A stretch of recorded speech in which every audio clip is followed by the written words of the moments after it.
Kiristoos tokko gumaa nama baay'ee ofiisaa dhiyeesse. Alaa lammaffaan immoo cubbuu malee dhufa abdiisaa jabeesse.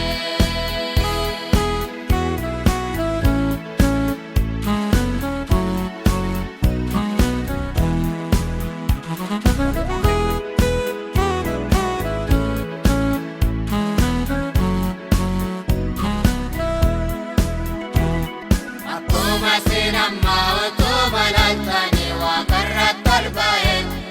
Akkaanumaan nuufaa kakuusa raawwachuu lammaata deebi'e. Suuressi hin fagaatu dhiyaatti mul'ata Yesuus ulfinaani. Duumessarra taa'ee yommuu dhufuun arguu warri waraananii.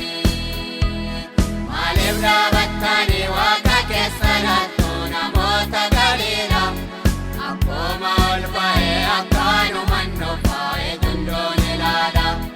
Kiristoos tokko gumaa nama baay'ee ofiisaa dhiyeesse.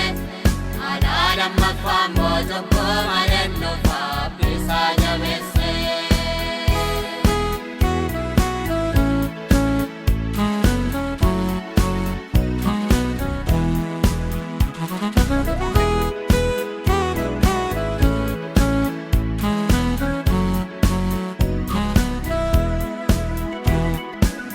Lafaan deenuu hin bahu gaafasi ol barbaadatu. Yaadaraa nu dhokse fuulolichaa duraa jedhanii wawwaatu. Warqeen beekin isaanii takka isaaniin oolchu badeessumaaf ta'a. Inni jagnachitti boo'icha jabaasaa ol fuudhatee boo'a. Maaliif dhaabattanii waaqa keessa laattu namoota Galiilaa? Akkuma ol ba'e akkaanumaan nuufaa ejundoon ilaala. Kiristoos tokko gumaa nama baay'ee ofiisaa dhiyeesse. Alaa lammaffaan immoo cubbuu malee dhufa abdiisaa jabeesse.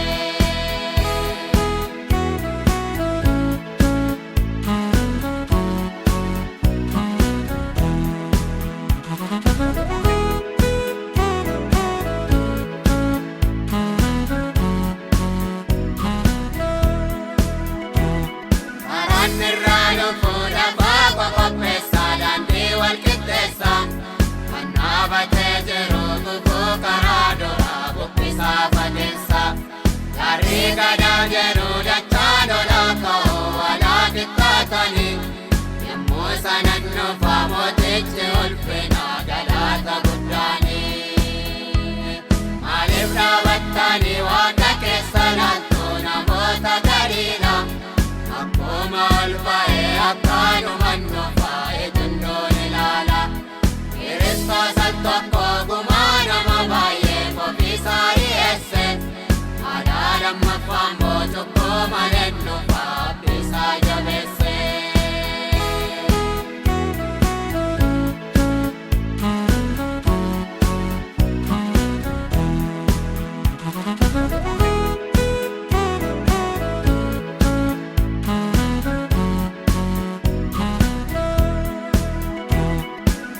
Kan eeggatan guyyaa dhufaatii har'a maal fakkaattu?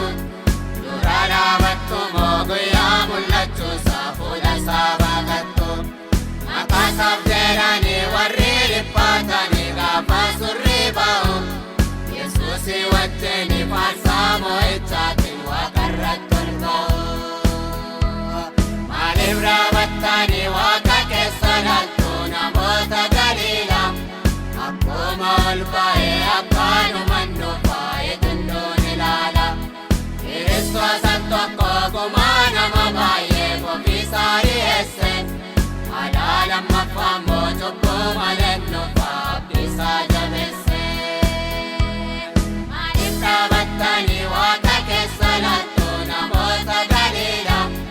Akkuma ol ba'e akkaanumaan nuufaa ejundoon ilaala. Kiristoos tokko gumaa nama baay'ee ofiisaa dhiyeesse. Alaa lammaffaan immoo cubbuu malee dhufa